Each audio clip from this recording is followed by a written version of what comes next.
ভাবুন, একজন মানুষ আল্লাহর এমন প্রিয় বান্দা ছিলেন যে তার দোয়া আকাশে ওঠার আগেই কবুল হতো, কিন্তু সেই মানুষই পরে এমন অভিশপ্ত হলেন যে আল্লাহ তাকে কুকুরের সাথে তুলনা করে উদাহরণ দিলেন।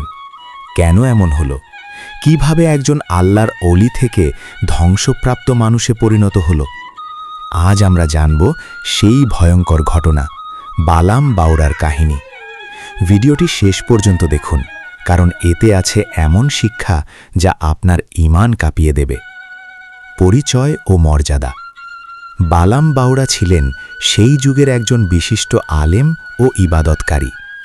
লোকেরা তাকে সম্মান করত, কারণ তার কাছে আসা যে কোনো দোয়া আল্লাহ কবুল করতেন। এক কথায় তিনি ছিলেন আল্লাহর কাছে বিশেষ প্রিয়। যখন তিনি দোয়া করতেন তা মুহূর্তের মধ্যে মানুষে ফলিত হতো। কিন্তু এই বিশাল মর্যাদা তার জন্য ছিল এক বড় পরীক্ষা। প্রথম পরীক্ষা। একদিন তার স্ত্রী তাকে বলল, তুমি তো দোয়া করলে আল্লাহ কবুল করেন, আমার জন্য একটি দোয়া করো, আমাকে পৃথিবীর সবচেয়ে সুন্দর নারী বানাও। বালাম প্রথমে রাজি হননি। তিনি জানতেন এটি জরুরি নয়, কিন্তু স্ত্রীর জোরাজোরিতে তিনি শেষ পর্যন্ত দোয়া করলেন। প্রথম দোয়া কবুল হল। তার স্ত্রী এমনভাবে সুন্দর হয়ে গেল যে সকলেই তাকিয়ে থাকত। অহংকারের শুরু। সুন্দরী হওয়ার পর তার স্ত্রী মনে করতে লাগল, আমি পৃথিবীর সবচেয়ে সুন্দর। ধীরে ধীরে সে স্বামীকে অবহেলা করতে লাগল, কোনো সম্মান দেখাত না, এবং কিছু বর্ণনায় বলা হয় সে অন্য পুরুষদের দিকে আকৃষ্ট হয়ে পড়েছিল। বালাম বাউরা কষ্ট পেলেন, কিন্তু তখনও তিনি জানতেন এটা তার দোয়ার প্রভাব। দ্বিতীয় দোয়া। একদিন রাগে বালাম বাউরা বললেন, হে আল্লাহ, যদি সে এত অহংকারী হয়ে যায় তাহলে তাকে কুকুর বানিয়ে দিন। দোয়া কবুল হল। তার স্ত্রী কুকুরে পরিণত হল। সন্তানরা কাঁদতে লাগল, বাবা, আমাদের মাকে আবার মানুষ বানান। গুঞ্জন। তৃতীয় দোয়া। বালাম বাউরা আবার দোয়া করলেন, হে আল্লাহ, তাকে আবার মানুষ বানান। আল্লাহ কবুল করলেন, কিন্তু এরপর তিনটি দোয়ার সুযোগ শেষ হয়ে গেল। দুনিয়ার লোভের পরীক্ষা। পরবর্তী সময়ে এক জালিম বাদশাহ হযরত ইউসা আলাইহিস সালামের বিরুদ্ধে যুদ্ধ করতে চাইল।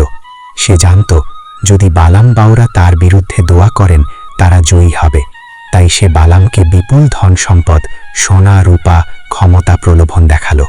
প্রথমে বালাম অস্বীকার করলেন, ইউসা তো নবী, আমি কিভাবে তার বিরুদ্ধে দোয়া করব? কিন্তু লোভ ধীরে ধীরে হৃদয় গ্রাস করল।